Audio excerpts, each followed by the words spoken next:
What's going on, guys? This is my first take at making a video on how to teach the split jerk. So with anything regarding the Olympic lifts, jerk, snatch, clean, anything, squatting, even pulling, you want to make it as close to competition lift as possible. So what you're going to want to do is wear some weightlifting shoes. They're not just, for a fashion statement or whatever.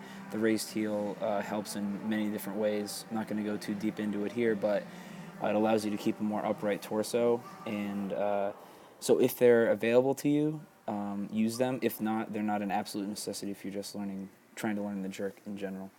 So the first thing you're going to want to do with yourself or your beginning athlete is just make sure that they can go overhead properly. So what you want to do before you introduce the rack position to them is just take the bar, put it on their back above the trap muscle, and just see if they can lock out overhead like this. Make sure they're pushing up with their upper back and locked out with their arms fully.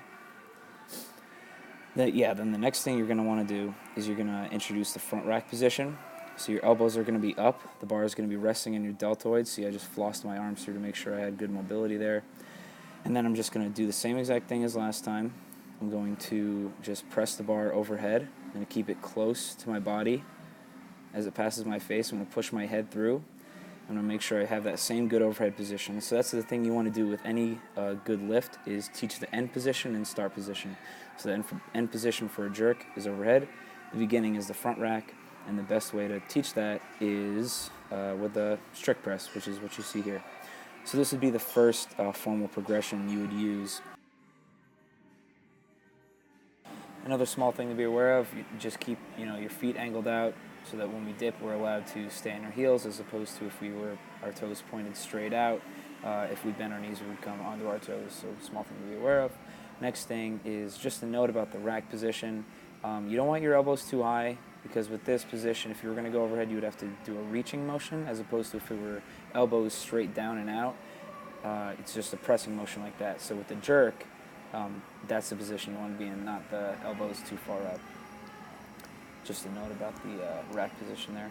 Okay, so like any other new movement, first we're going to address the previous progressions before we move on. So it goes strict press, then it goes push press, making sure we have good leg drive, because now leg drive is an important feature for the next movement. So a couple notes about the push press. You want to stay on your heels through the dip portion of the lift, so you're going to dip straight down, drive straight up. This is going to be the same throughout all variations of the split jerk. So real quick, just going to go over the footwork for the power jerk. So a drill I like to do here is I go on the balls of my feet, stay balanced, make sure I can hold this finish position, and then I just land. So up and then down. And push jerk is simple, power jerk is simple. It's just a movement of the feet outwards. That violent slapping sound you hear is just a product of the motion of landing, not like slamming your feet on the ground. So again, going through the progressions. So we got the push press, or the strict press, then the push press, and now we're going to introduce the power jerk. So it's the same leg drive, except as soon as the bar passes up my head, I'm going to land in that same power jerk position I just practiced. So you want to make sure your footwork is on point before you move on, which is why we're now introducing the split jerk in the footwork. So you don't want to just like throw the split jerk as a movement. First, you got to know the footwork for it. So what you're going to do is you're going to step your dominant foot out, back foot back, point your toes slightly inward, bend both knees, and you're always going to bring your front foot back and your back foot front. So I'm going to recover with my front foot back foot front, and do that same drill where I'm in the finish position, and then just land straight down, bent both knees, heel on my front foot, toe on my back foot. So here's just another drill I like to do before going on to the split jerk or teaching the split jerk, is I go in that position, and then I add in the strict press just to, again, feel that end position we're going to feel with the split jerk. So getting the split, knees bent, heel on my front foot, toe on my back foot, toes pointed slightly in.